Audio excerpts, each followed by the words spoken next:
किसान साथियों, मेरी बहनों, अस्सलाम वालेकुम। इस शहर में आने की बहुत उम्मीद, बहुत ख्वाहिश थी और बहुत दिनों से मैं सोच रहा था कि आपसे गुफ्तगू हो, आपसे बातचीत हो। 2019 के असेंबली इंतखाबात में जो हुआ उसका कुछ रिपोर्ट मेरे पास है। हम हैदराबाद में बैरिस्टर असदुद्दीन अवैसी साहब के साथ बैठे थे। उन्होंने कहा कि मेरे एतमाद को ठेस पहुंची। अभी बात हो गई थी देश के चौकीदार की, देश के सेवक की। मैं कहना चाहता हूं आपके मुमरा में एक बहुत बड़ा डाकू सेवक और चौकीदार बन के बैठा है। मैं इस मंच से कहना चाहता हूं, सुन लो, अब तक तुमने मुसलमानों को बेवकूफ बनाया, हमें निफाक पैदा किया, एजेंटों को आगे किया, कौम के इत्तेहाद को तबाह किया। हम तेरी सत्ता को खत्म कर देंगे, कॉर्पोरेशन में भी, असेंबली में भी। उस ढोंगी टोपी पहन के बिस्मिल्लाह अस्सलाम वालेकुम करने वाले नेता और आमदार को कहना चाहता हूं, अब तुम्हारे दिन गिनती के रह गए हैं। जब इंतखाब आएगा, मजलिस के जियारे तुमको सबक सिखाएंगे और घर में बिठाएंगे। मुमरा से बहुत तवक्कुआत है, हमको गैरों से कोई शिकायत नहीं। हमको शिकायत है हमारे उन मुनाफिकों से जिन्होंने टिकट लेकर भी असदुद्दीन अवैसी के नाम को रुस्वा किया। इसलिए मुमरा आने की मेरी ख्वाहिश थी। फैयाज साहब का मैं शुक्रगुजार हूं, उन्होंने शख्सी तौर पर तवज्जो की, यहाँ की टीम को एकजुट किया और मैं फैयाज भाई का इसलिए भी शुक्रगुजार हूं कि वो वक्त देते हैं, पार्टी को मजबूत करने के आगे बढ़कर काम करते हैं। अवामी मसाइल की बात हो, वो वोट, वो जो कुर्बानी के जानवरों की बात हो, या हमारे सैफ भाई को इंट्रोड्यूस करने की बात हो, या हमारे आजमी साहब की तारीफ की बात हो, फैयाज भाई बहुत मेहनत से काम।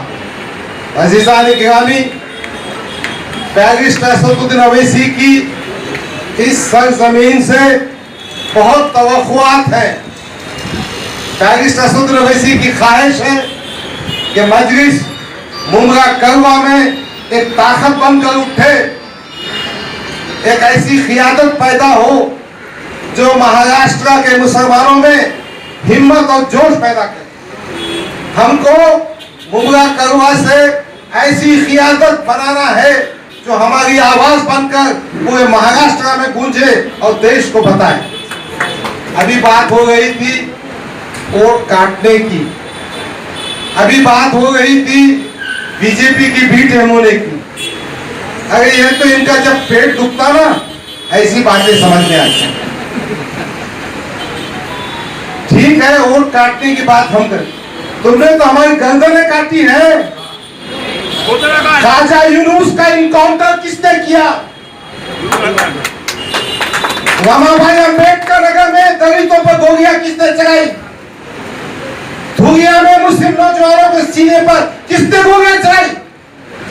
ये कांग्रेस एनसीपी की गवर्नमेंट थी ना। खैरानजी में क्या किया तुमने? बंबई के फसादात किसके जमाने में हुए? जवाब तो हमारे माओ बहनों की अस्मतों से किसने गिरवार की? किसने हमारी जान माल को तबाह किया? बाबरी मस्जिद का मसला किसका पैदा करता है? कौन शिरियादास करता है? कौन दरवाजा खोलता है? कौन बाबरी मस्जिद की शहादत के वक्त इबादत करते बैठता है? कौन 66 एकड़ की जमीन देता है? कौन सुप्रीम कोर्ट में अपनी वकालत से वापस हट जाता है? कौन सुप्रीम कोर्ट के फैसला आने के बाद उसको खुशामदीद करता? दास्तान बहुत तवील है।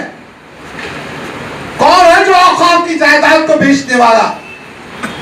हमारा ही एजेंट है ना। अंबानी की करोड़ों की जायदाद, यतीमों की जायदाद पर बिठाने वाले कौन है? कांग्रेस के मुसलमान है, मुनाफिक मुसलमान है। मेरा भाई अब कह रहा था कि यहाँ का एमएलए मुसलमानों के औकात की जमीन पर भी निगाह रखकर बैठा है।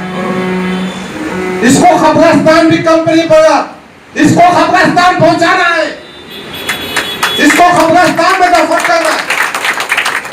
मुसलमानों के स्लॉटर हाउस जो आम जनता के लिए होता है, उसकी जगह का मामला चेंज करना, ऐसे ऐसे मसाइल पैदा करता है। मैं आपसे गुजारिश कर रहा हूं, अपने माओ बहनों के अस्पतालों के लिए, अपने खून के लिए, अपने विखार के लिए कौमों की मस्जिद उसके दरवाजे पे मत फटको, उसके पैसों को ठोकर मांगो, उसकी भांति बातों में मत आओ, उसकी गुफ्तगू में मत आओ, उसके नाटकों से बचो।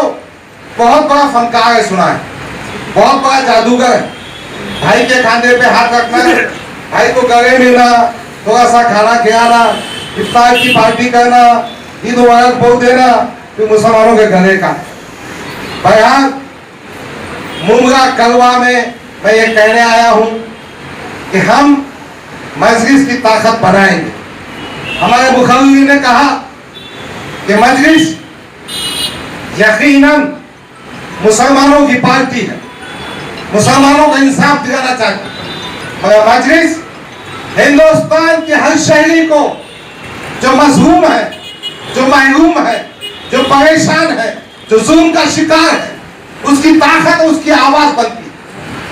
बैरिस्टर असदुद्दीन ओवैसी ने पार्लियामेंट में दलितों पर होने वाले मसाइल पर भी आवाज उठाई।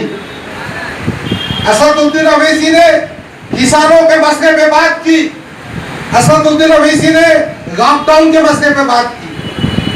बहरहाल मैं ये कहना चाहता हूं, ये कांग्रेस की साजिश है, एनसीपी की साजिश है, ये सेकुलर पार्टी का कहना है कि मजलिस इत्तेहादुल मुस्लिमीन बी टीम है। मेरे भाई ने बहुत अच्छा जवाब दिया, वकील साहब, हमारे भेवंडी से जो वकील साहब आए, यकीनन बैरिस्टर असदुद्दीन ओवैसी की पार्टी, बाबा साहब अम्बेडकर की पार्टी, हम सब इस देश के संविधान के रखवाले हैं। अभी मेरे सामने हमारे आजमी साहब ने कहा कि शहर की बॉडी बनना चाहिए, सबसे राय मशवरा होना चाहिए। मैं जानता हूं जब समाजी और सियासी काम होता है तो कुछ नाइत्तेफाकियां होती, मगर मैं आपको इस मन से हाथ जोड़कर गुजारिश कर रहा हूं, खुदा के लिए इख्तिलाफात खत्म करो। मामले बहुत संगीन हो चुके हैं। जुनैद तबरेज़ के वाकयात के बाद ये वाकयात आपके घर तक भी पहुंच सकते हैं। अब नहीं जागोगे तो मैं आपका कोई ठीक अंजाम नहीं हो। जागने का वक्त है, बेदार होने का वक्त है, इत्तेहाद करने का वक्त है, बातों को समझने का वक्त है। बहरहाल मैं और तफसीली गुफ्तगू करना चाहता था, पर यहाँ पर बहुत सारे लोगों ने बहुत सारी बातें कह दी हैं। बस एक बात कहना है, हमको उसको बताना है, देखना जोर कितना बाजुए खातिर में है। मुमरा की जनता, मजलिस के कारकुनान, नौजवानों, बुजुर्गों, हमारे सैफ खान आजमी साहब, हमारे दोस्तों फैयाज भाई, हम उस बताएंगे कि देखना जोर कितना बाजुए खातिर में है, हम बताएं। बहरहाल आप सबसे गुजारिश है कि इत्तेहाद के साथ मिलजुल कर हम पार्टी को मजबूत करें। देखिए, कोई भी सियासी जमात की ताकत उसका कायद होता है। बैरिस्टर असदुद्दीन की शख्सियत यकीनन काबिल एहतराम, काबिल सताइश, काबिल तारीफ है, मगर उनके कारनामे भी आज हमारे कायदीन अपनी जान हथेली में रखकर पूरे हिंदुस्तान में मुसलमानों के इत्तेहाद की कोशिश करें। हम इस मजलिस में इस बात का अहद करें कि हम भी इत्तेहाद की कोशिश करें। हमारे पास जो फिरका वारियत है, जो फिरके हैं, जो जमातें हैं, वो अपनी जगह, आप किसी भी मसलक के हो, आप किसी भी चीज को मानते हूँ, मगर मेरा मानना यह है कि कलमे तैयबा की बुनियाद पर हम सब एक हो जाए, हम संविधान की बुनियाद पर हमसे एक हो जाए, अवैसी साहब की क़ियादत पर एक हो जाए। आइए आज के जलसे सिर्फ दो ही बातें करना है कि मुमरा करवा से हमको बहुत तवक्कुआत, हम यहाँ बदल चाहते। ये बात कहीं कहीं हकीकत भी है कि गुज़िश्ता 70 वर्षों में मुसलमानों को इस्तेमाल किया गया, मुसलमानों की कोई तरक्की नहीं हुई, मुसलमानों को नुकसान किया गया। आज हमारे सामने एक विकल्प है, एक अल्टरनेटिव है। मजलिस इत्तेहादुल मुस्लिमीन बैरिस्टर असदुद्दीन अवैसी, अकबरुद्दीन अवैसी की क़ियादत है। आइए हम इस बात का अहद करें कि मिलजुल कर इस मुमरा करवा में यहाँ की तारीख को बदलेंगे, यहाँ के जोग्राफी को बदलेंगे, यहाँ की सियासत को बदलेंगे और यहाँ में एक इन्क़िलाब पैदा कर कर इस बस्ती में बताएंगे कि क़ियादत कैसी की जा सकती है और किस तरह से तमाम तबक़ात को इंसाफ दिया जा सकता है। बहरहाल मैं तमाम का शुक्रिया अदा करता हूँ, हमारे सैफ खान साहब का ख़ास तौर पर, फैयाज भाई का, उन्होंने मुझे यहाँ भाई दावत दी। ये कोई पहली मीटिंग नहीं है, हम तुम्हारा पीछा छोड़ने वाले नहीं, हम आते रहेंगे, मुलाकातें होते रहेंगी, खान की बातचीत भी होती रहेगी। मुझे ये भी ज़्यादा पसंद नहीं है कि मैं यहाँ से भाषण दूँ और आपकी बात ना सुनूँ। इंशाअल्लाह आइंदा चक्कर में दिन भर यहाँ बैठूँगा, एक एक के मकान जाऊँगा, आपके बीच रहूँगा ताकि मुझे समझ में आए कि सूरत हाल क्या है। क्यों तो ऐसे ऐसे आदमी आ जाते हैं हमारे पास। 2019 वाले ने तो कुरान पे हाथ रख के कसम खाया था, 2014 वाले ने जबानी कसम खाया। अब किस पर भरोसा करना? तो आपको बताना पड़ेगा कौन मुनाफिक है, कौन हरामी है, बताना हो। बहरहाल हम सब मजलिस इत्तेहादुल मुस्लिमीन के सिपाही हैं, हमारा कायद बैरिस्टर असदुद्दीन अवैसी है। हम अल्लाह से दुआ करते हैं कि अल्लाह हमारे कायद को उम्र दे, हिदायत दे, हम अच्छी तरह से काम करेंगे, हम सब मिलजुल कर इत्तेहाद के साथ काम करेंगे, संविधान पर काम करेंगे, तमाम मजलूमों को इंसाफ दिलाएंगे, बिलखुसूस मुसलमानों को और दलितों को इंसाफ दिलाने का काम करेंगे। आप तमाम का शुक्रिया। खुदा हाफिज़, अस्सलाम वालेकुम, जय भीम, जय भीम।